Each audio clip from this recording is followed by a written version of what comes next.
Hey guys, how's it going? Blueset here, and welcome to another, and finally, I know, I promised this a long time ago, but we are finally going to get our Star Trek Ships of the Line taken care of right now with the Constitution class starship. Now, if you're wondering, you guys were right. The previous ship was indeed a Constitution-class starship, but I was going by what was shown in the TV series. I actually moved in with family and actually had family members with the actual technical schematics of the Star Trek starships and all their class names. And yes, the USS Enterprise is a Constitution-class starship. No, seriously, it was, and I was wrong. So yeah. And this one is a Constitution class refit. But because it's an entirely brand new ship, this will be technically the proper Constitution class starship, as it was referred to as such in Next Generations. At least it would have been if we have actually seen one on screen. Instead, we'd got the Constellation. Oh well. You probably heard that rant from the previous Ships of the Line, so don't you worry. So let's go ahead and talk about this ship.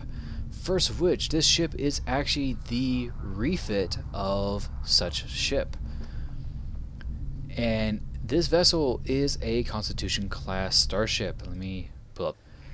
Okay, so let's get this whole schematics talk out of the way. First and foremost, this Constitution class starship is 23 decks, and surprisingly, depending on which version you're looking at, when the Enterprise was first refitted into the Constitution class starship, it is at the massive height of 23 decks in the 2270s until her inevitable destruction later on in the series, about roughly 2280s. Or 2282, if I'm not mistaken. Her crew complement during that time was 432 at the time. This was later changed when the Enterprise A was commissioned to 500 in the film The Undiscovered Country. The ship actually has a grand total of 18 phaser emitters. Yes, 18 phaser emitters, 2 photon torpedo launchers, has deflectors and defense fields. Defense fields go around the bridge and around the... Yes. Why does the camera keep doing this? There we go.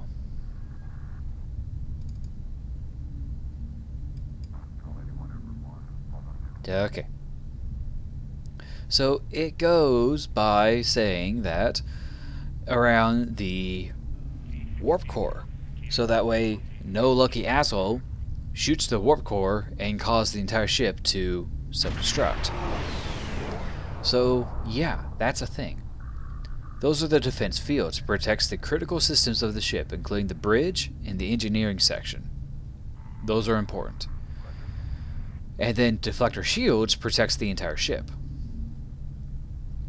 The maximum warp speed for this vessel is warp factor 9, and that's emergency speeds. Otherwise, the maximum safe cruising speed is warp factor 8. So this ship goes pretty good, okay? It goes fast. The entire length was actually increased to the starship from its usual 289 from its original incarnation. Stop that. Trying to scroll down to a impressive 305 meters. So okay, so compared to the original starship to the new versions, this ship is longer. Now, why do I say that earlier that it was between 21 to 23 decks? Well, the original starship, the original Constitution class starship was 21 decks. Well, the original ship that was supposed to be commissioned that was eventually replaced in name with Enterprise was none other than the USS Lexington. Well, that ship was 21 decks. Because of that, the ship is smaller in height. So you can kind of see that that's about it, right? So yeah. So where are the weapons would have been in the ship? Well, surprisingly, it's going to be over here, under the dome here. You got your twin emitters. So you got 2, 4, 6. And about 2, 4, 6. Like right around here. If not, it's going to be like closer over to here. Alright, so you got 12 automatically right there. Okay? You got 2 underneath. So that's 14. And you have 2 right over here. Right where in the... just above the... yeah, actually right where that dot will be. Because there's the doors right over here. Probably can tell. Yeah, right over here. So here's the doors to the shuttle bay, okay? Here's the observation bay to do everything, and the phaser control room for aft phasers, because there's only 2 emitters in the back. These over here, in this game, are photon torpedo ports. Problem is that in the original design, there are no aft torpedo ports. There's only forward ports. But they gotta put these hard nodules over here because people want cannons in this ship. I don't understand why they do. So I'm just going to say they're dumb. They is dumb. So in the most part, the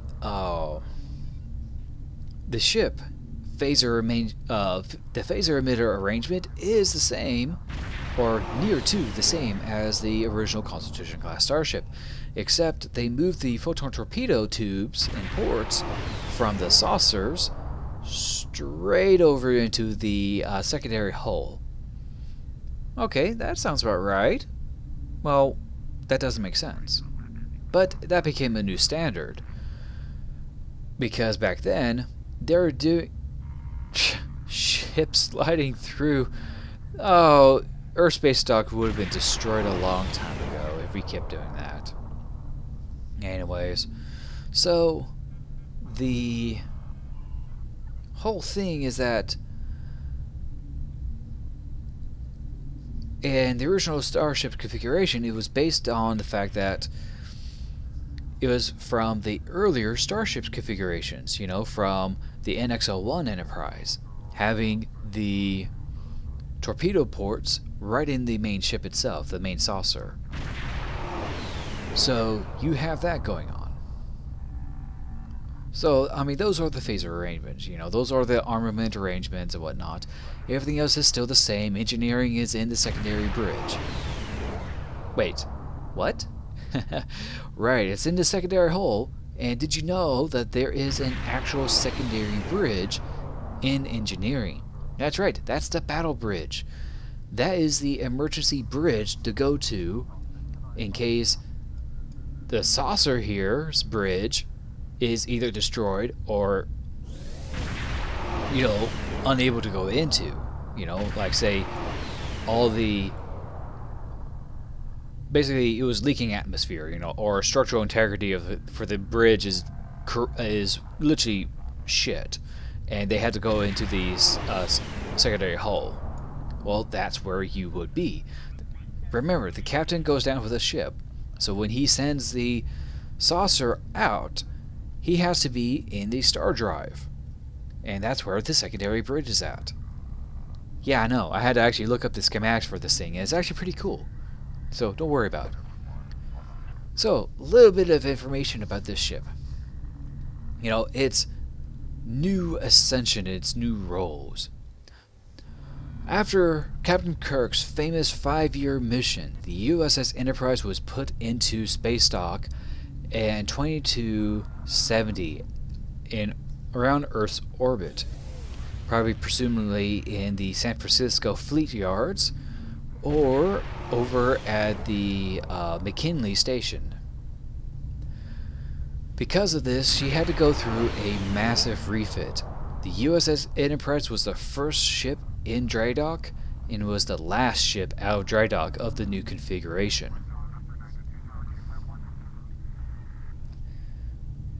Because she was the testing bed for all new technology and advancements. So once the Enterprise was actually done and fitted with everything new, they put all the other Constitution class starships and everything else into service and in dry docks to be upgraded. Otherwise, they were still using the old configurations. So this is why we were going to see in Star Trek Online's Agents of Yesterday, where we're going to be in the original series starships. You know, the Constitution class starships, the cruisers, the dreadnoughts. You know, the Federation class starship, the destroyer ships, the scout ships. We're going to see those ships. We're going to be in those ships in those styles, because you have to understand, these vessels have yet to go through the massive 2-year overhaul for the ship to actually be refitted. Because that's how long it took the Enterprise to be done. It took 2 years. So, yeah. 2 years. New systems, stripped down to the bones, reworked, everything. New engines, both impulse and warp. We now have a vertical warp column to carry matter and antimatter into the intermix chamber and pushed out into the nacelles. It was a brand new style. No longer are we using the old warp engines that can literally be dated back to Jonathan Archer's time, or similar in that style. So yeah, no more of those. And if they are still around, those are for the impulse reactors, for the impulse engines, which is these two honka-tonka engines, okay? So yeah, and if you're wondering, the blue discus there, trivia points, those are antimatter pods. So if this is destroyed, you can't go to warp. Your warp drive is destroyed. So you are shit out of luck. Or at least this is one of the antimatter pods. The other antimatter pod is right down below. So if they have to eject the warp core, good luck. It ain't going to happen. So, if you're wondering what year was the first motion picture for Star Trek, as in Star Trek years, that was in 2272. That's when the Enterprise actually encountered V'ger, or should I say V'ger was going across the entire galaxy just to get to Earth. To say, hello, I have information. And finding out, it's V'ger 1. Considering V'ger 1 is actually outside the solar system right now. You know, with all our technology, we have to keep up with the old technology because we still have satellites like V'ger 1 out there right now. So yeah. But of course, Star Trek has this inevitability to let us know that, yeah, we're going to get new technology and we're going to forget our past, and then Voyager is going to become very smart, come back with advanced technology, says, here's all the information we have because this is the stuff that you told me to send on. Oh, you don't do that anymore? Oh, shit. So yeah. Oh yeah, spoilers. So, right.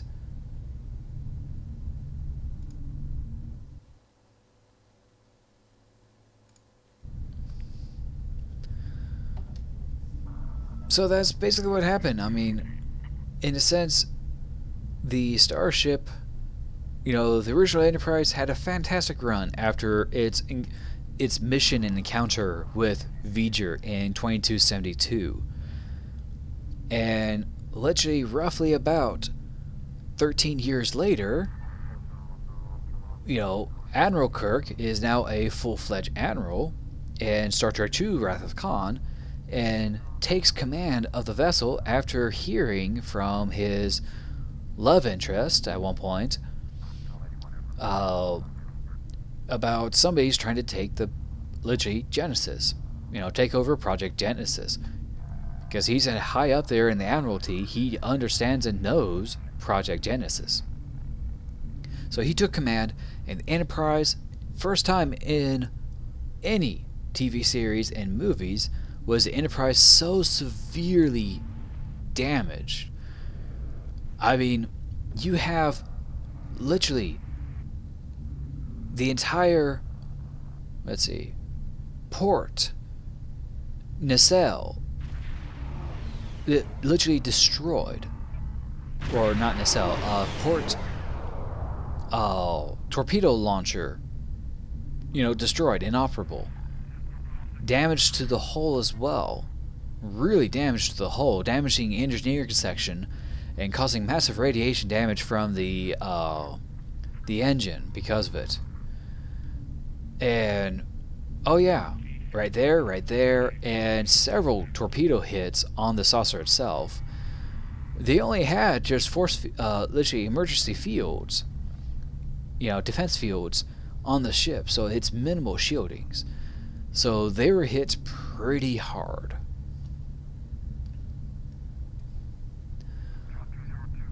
Now, because of this, Spock sacrificed himself or at this point, Captain Spock sacrificed his life to save the ship and crew from ensured annihilation, and was able to warp out of the Mutara Nebula to succeed. Unfortunately, this was not the end of the Enterprise. However, within the same year, about a couple months later, Enterprise actually went back to Planet Genesis after being, how can I say, commandeered by Admiral Kirk and several of his senior staff, most notably Commander Chekhov, Commander Sulu, Commander Spock, and Dr. Leonard McCoy, who had Spock's soul, if you could imagine that, inside of him. And because of that, they encountered a bird of prey. Well, because the whole ship was rigged up by one singular computer to be automated, it shorted out and did not really succeed well in the fight. Was quickly disabled by the Klingon bird of prey, which Kirk could have actually destroyed the bird of prey. He could have, but he didn't. Instead, he self-destructed this ship over Planet Genesis and literally got destroyed. The saucer, the self-destruct system was pretty simple. The whole main computer core was to be destroyed, so would have been the bridge, majority of the saucer section, and as well as destroying the emergency bridge. By that point, enough damage to the ship was done, and the ship actually careened into firing death ball down onto Planet Genesis. Star Trek III Search for Spock was the first time we have actually seen a full destruction of the USS Enterprise before Next Generations did their whole Enterprise destruction spree on itself, which was an interesting thing to happen. Apparently, Next Generation has a thing for killing off more admirals in its own ship than any TV series I have ever known. Yeah. But hey, that's okay, because a couple more months after that, after successfully taking over the Klingon bird of prey, the crew of the Enterprise actually saved Earth once again, including the Federation, from the whale probe. And Admiral Kirk was demoted to the rank of captain. Everyone else was just given a slap over the wrist. And literally in 2286, which would have been the next year, not immediately after that event, but the whole event took place in 2286, the Enterprise A was commissioned in the San Francisco Fleet Yards and was docked in Earth Space Dock on star date 8442.5. Yeah. And you know what Captain Kirk decided to say? Let's give her a test spin. Let's see how she does. That didn't work. You knew exactly what was going to happen if you saw the next film in Star Trek V. The, what was it? Yeah. Star Trek V. What was it? Not the Undiscovered Country, but,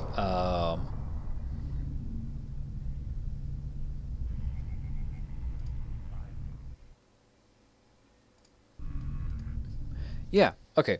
Star Trek V. Yeah, Star Trek V, The Final Frontier. That's what it was. Okay, so, yeah. Star Trek V, The Final Frontier. There you go. And, oh boy, was she not ready. No, seriously, they rushed her out the door, and then they were going to finalize her in dock until Kirk went on the bridge because it looked finished. Everything looked finished. So this is, let's take her out to a test spin. Nope. I bet you she just went to warp for a few light years and then just died.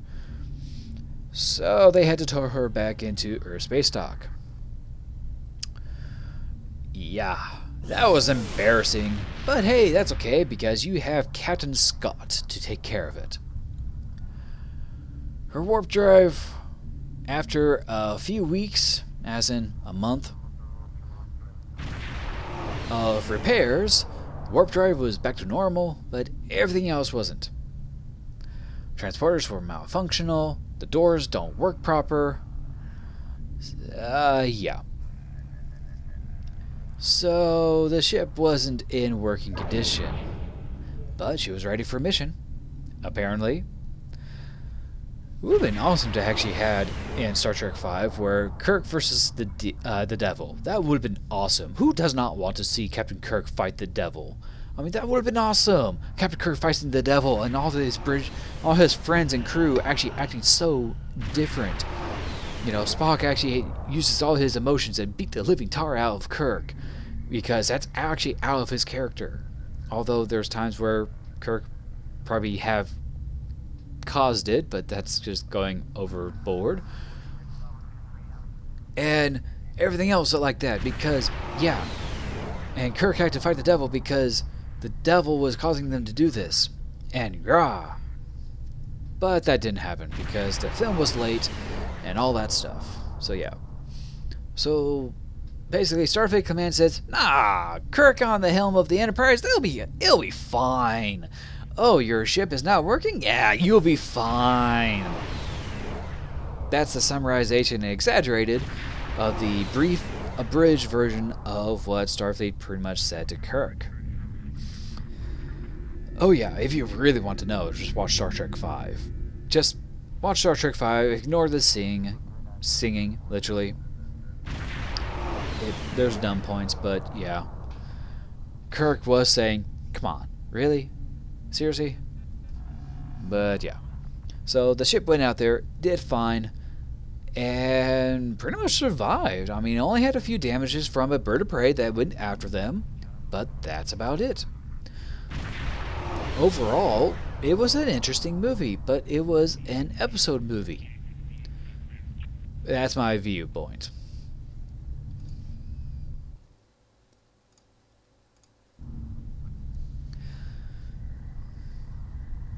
So, yeah, that was 2286.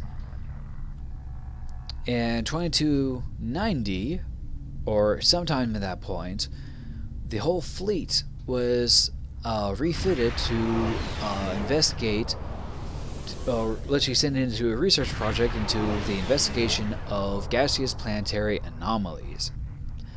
Yeah. So, the Enterprise actually had literally gaseous detection equipment. Well, that's important to note because 3 years later, or so, in 2293, the USS Enterprise A was due to retire along with most of her command crew. This would include Captain Kirk, Captain Spock, and several key people such as Captain Montgomery Scott and Captain Uhura. Yes, Uhura would have retired as well. Except for Chekhov and Captain Sulu. Because Captain Sulu at this time is actually command of the USS Excelsior. Chekhov would have eventually continued on with Starfleet and became a great admiral and be in command until his later parts of his life and retired. Oh yeah, and if you want to know when he retired, check out Star Trek Renegades. You know, Star Trek Renegades is awesome. You know, they're continuing on with the series in their own way, and I will tell you that he would have retired before the game. You know, before 2409. So when he retired, he would have retired in, I would say, 2390 something. That's probably when he would have retired from Starfleet altogether. Which is during the time point of Star Trek Renegades. So, yeah. I mean, it's a fan series, but it continues the spirit, which is awesome because they have fans from other previous Star Trek cast members, like Tim Russ, Michael King. I think that's how he pronounces his last name. I met the guy. He's awesome. You know, I mean, by the time I met him in the convention, he was pretty tired, so yeah. They had Robert Picardo and all that stuff, so yeah, check out Star Trek Renegades. But anyways, right. In 2293, Enterprise A was due to retire, except, surprisingly, Praxis blew up. So yeah, the orbital dilithium moon... much better. Alrighty, so in 2293, the USS Enterprise was actually to be decommissioned, and Praxis blew up. That's right. Literally, the moon Praxis blew the F up. So Kronos wanted to go through a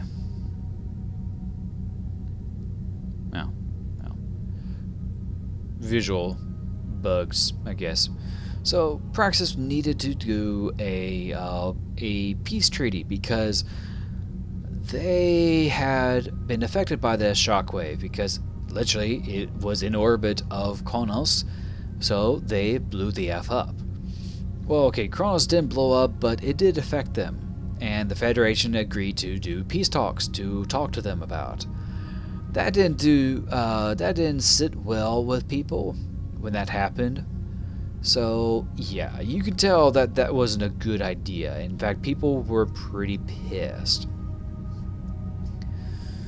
So the Enterprise was part of a conspiracy to persecute Captain Kirk and Dr. McCoy and literally derail the whole peace talks and the Kinberg Accords and pretty much cause a Federation Klingon war to happen, considering that they've been staring down at each other, representing the USSR and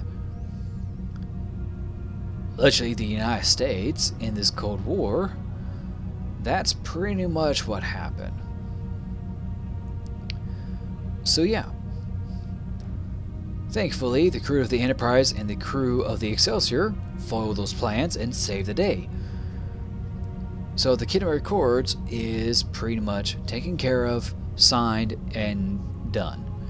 Of course, a few times it's been broken and abolished, and then was reworked and remade.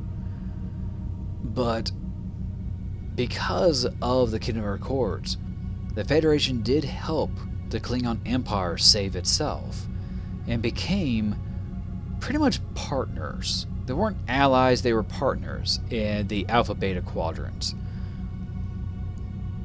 You know, and in Star Trek Online, the Kingdom Accords failed in 2404. Literally, 2404 is when the Earth Federation, or I should say, the Federation Klingon War broke out once again, and this time did not get sealed until, or ended until much later, in 2410. That's when, literally, a peace treaty was made. An armistice was made when the discovery of, you know, a Dyson sphere was done, and people were able to get into it when all of a sudden they read Omega particles. That's what happened. So yeah, the Enterprise was actually retired. The Enterprise A was retired in 2293, and in 2294 the Enterprise B was commissioned. But it wasn't a Constitution-class starship. So, yes, in 2293 came the end of the era of early Federation flight. You know, early Federation times. Literally, that's about it. Because it lasted from 2250... literally in the 2250s, with the commission of the USS Enterprise under Captain Robert April, all the way up into 2293 under the command of Captain Kirk. It was a fantastic little story that has happened, and yes, there's a lawnmower outside. Pay no heed to him. And I gotta say it was fantastic. Being able to watch the original TV series, but not the animated series, because that's just silly. Because you have to understand, the third season of Star Trek, the original series, was in 2269, if I'm not mistaken. Otherwise, technically, they had another 2 years on their track. Actually, no, they did have another 2 years on their track. That would have been 4 and 5. Sorry. So yeah, it ended in 2270, and just continued even further from that. So yeah, you got a huge jump point, not following just Enterprise. So I could see more TV series in that time era, from 2270 all the way up to 2293. And probably even further than that until the time of, you know, 23 something for the original series, when the USS Enterprise D was commissioned. Because you have to understand, this particular ship is the most iconic starship in Starfleet's history, and in the science fiction universe, you know, terms, because without these important steps, we would not have had all the importance of the Prime Directive, because back then in the 50s and 60s, or 1950s and 60s, this to be more specific, you know, they had pretty much anything dealing with sci-fi. It was pretty much Buck Rogers and any Dick Tracy-esque thing of where, oh, we can't do this because the death ray will take so many will take like half hour, or it'll take 45, or it'll take an hour or 2 hours to charge up. We can't do this. No, this was, we can't do this because we have the Prime Directive. We have a set of rules that prevent us from doing that. And that was major. Nobody had thought of this to have happened. Because, yeah, it's like, oh, we can do this. And it's like, we have the technology to do this. Yes, but we can't. Because that's against our code. And that was something that nobody have heard of back then. Going, wait a minute, a set of values that actually people said we can't do that? Holy crap. So yeah. So let's show you guys in the world map exactly, the galaxy map, in the alpha beta quadrants of where Enterprise actually should be been to, both old and current. So you have to understand they all left from the solar system, Earth. Alright, so here's Celeste, here's Regulus. If I can find SETI Alpha, that would be awesome. Because SETI Alpha was the major player, because, let's see here. If I can find the,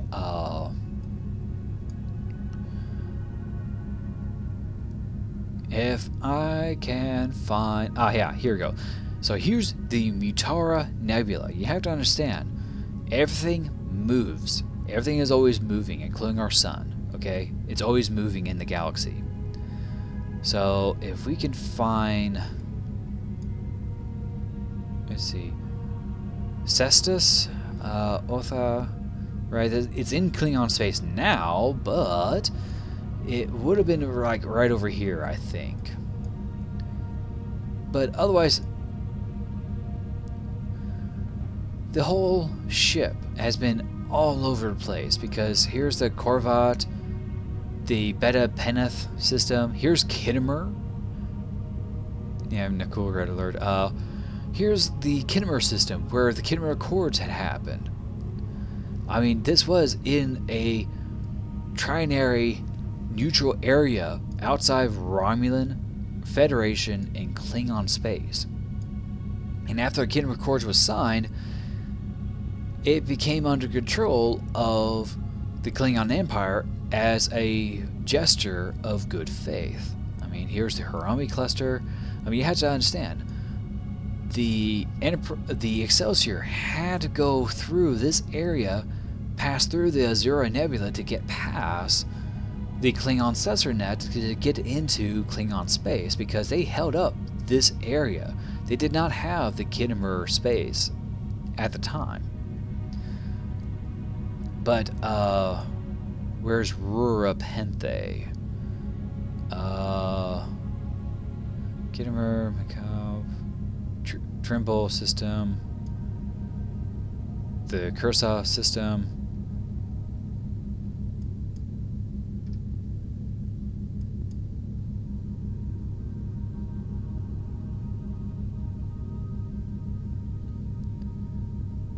If I could zoom in a bit more without highlighting.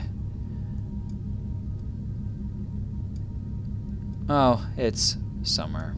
I will say that it is somewhere. I just don't know where. Vega system, yeah.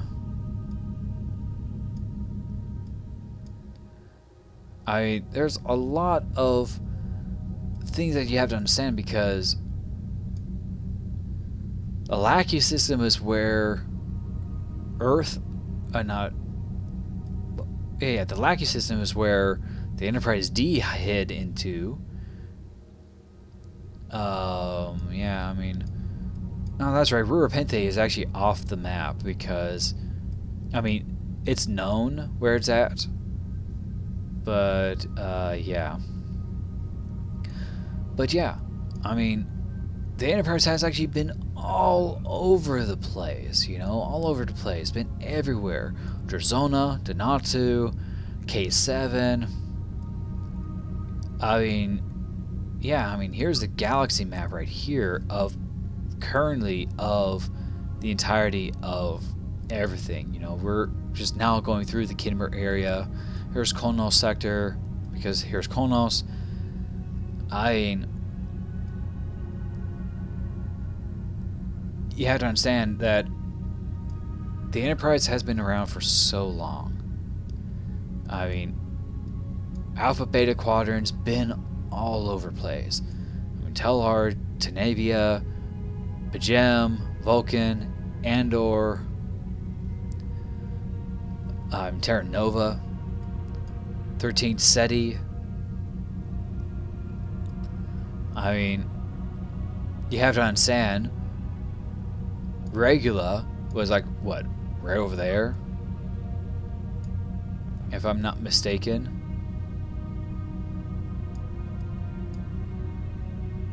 I mean, here's Bepi, Karat, Trialas, Baja. I mean, if you understand, the Enterprise had actually been through so much. Went to everything and just did a lot. So when you do have to understand where the Enterprise has been to, you know, within its massive long lifetime, both as two different ships, the ship has actually gone around. You know, it's explored a lot, whether it's in the books or it's somewhere else. The ship's been around. It traveled. So you can't say, I mean, here's Nimbus. Alright, I mean, Nimbus is supposedly right there, and I don't really agree because it's supposed to be on this peaceful understanding to get everything taken care of. Because here's Romulus way up there. But that's probably because, you know, it's way actually up here, and we can't go that far because, you know, you got everything else here. Because, yeah, we used to go further up, and they moved everything down just to show, oh yeah, it's over here, but no. But yeah. But yeah, I know I'm rambling on and on and on. Anyway, guys, I hope you guys like this. Oh, and yeah, let me talk about how does this ship work in Star Trek Online. Alrighty, so this ship in the game, how does it work? Well, simple. This ship you can actually get in game for 10,000 dilithium. I know. So 10,000 dilithium, you can get this in the game as a basic set as you advance in the game. Let's see here, the hull is 19,500. Has a shield modifier of 1, so it's base. Device slots of 4, so you get 4. Turn rate of 9. Impulse of, okay, well, you're not going to really care. This ship is a cruiser, okay? Has 2 weapon slots, forward and aft. 2 engineering slots, 1 lieutenant and 1 ensign. 1 ensign tactical and 1 ensign science. Has 1 tactical console, 2 engineering consoles, and 1 science console. Turn rate of 9, which is actually pretty good for a cruiser. And that's about it. Now,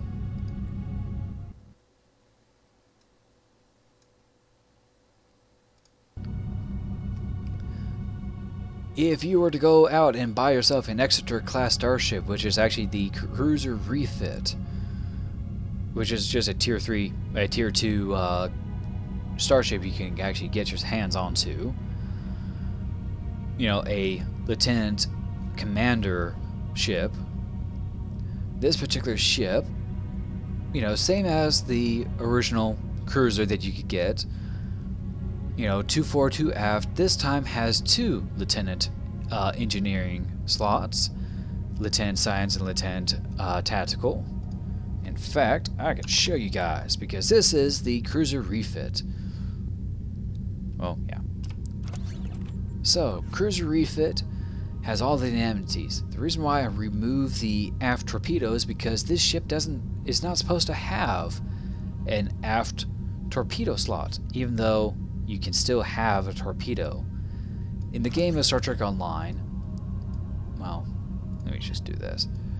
Your aft torpedo is right over here, underneath the cusp there. But you can't get to it because that's where everything else is at. Yeah, catch-22 on that. So yeah, in the game of Star Trek Online, because it's a refit, you know, it is refitted with beam rails. You know, 2 on the ventral, 2 on the ventral. Well, okay, dorsal, I should say. Dorsal, 2 on the dorsal saucer and secondary hull dorsal, as well as some on the impulse engine, the nacelles, which I highly disagree. You got 2 on the ventral, 2 on the ventral as well for the secondary hull. Technically, it should be just 1 strip. There you go. But they have it just line here, line there, and there you go. It's just been 1 strip. There you go. That's it. So yeah. And of course, 2 forward torpedoes, and in this game, 2 aft torpedoes on the secondary hull itself. The ship is pretty nice. Now, if you were to get the Exeter class starship, which is the Constitution class starship or cruiser refit for the game, it's a whopping 75 cryptic coins, which is Z coins, you know, the cash shop, the C store. What does that equate to in real dollars? Well, 100 C store coins is $1. So, in a sense, that's $7.50 per. Yeah, for a Tier 2 ship, it's $7.50. It's good money for your buck. You know, in equivalent, okay? I mean, I could just show you the guys this real quick. Alright, so yeah, it's $1.25 for this thing. I mean, if I were to cancel, buy Zen. See, $5 for 5 Zen. Okay, so that's what it shows here. Then you got 10 for 1,000, 2,000, 10,000 for $100, and 20,000 for $200. Alright, so on that scale, this ship is $7.50.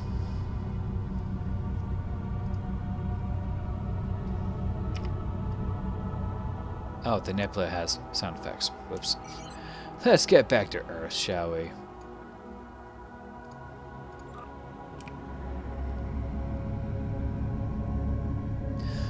So, yeah. So $7.50. That's not bad. This ship, I mean, I played this ship during the Let's Play series, and this ship actually plays fairly well. It has a very good turn rate. In fact, this ship and the Excelsior class starship were originally the 2 ships with the highest turn rates for cruisers, other than the starting ship, but it wasn't worth it. Late game, Excelsiors and its refits were the ships to go for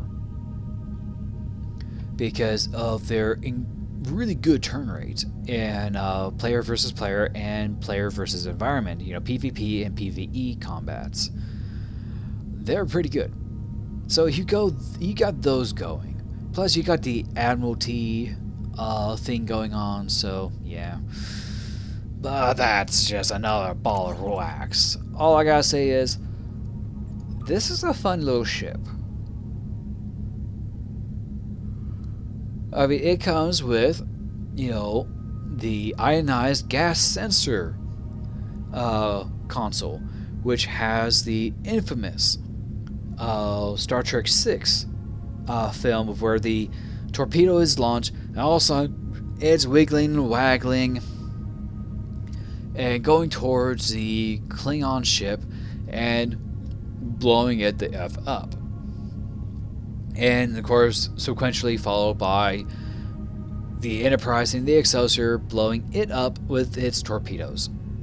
So, good times. So, yes. That happened, that was a thing, and it's still a thing, because those are awesome to go against Klingon vessels, because they love to pop in and out, and if you launch that thing, especially with a quantum torpedo, yeah, any torpedo gets set with that thing, and it'll go swooping off. Just don't use it when you're cloaked, because then it will go after you. Not kidding.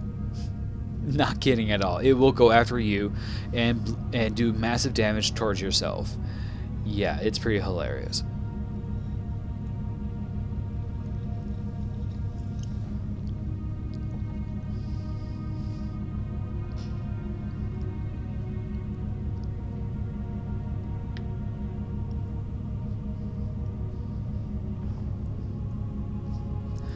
So yeah, I mean, that's about it.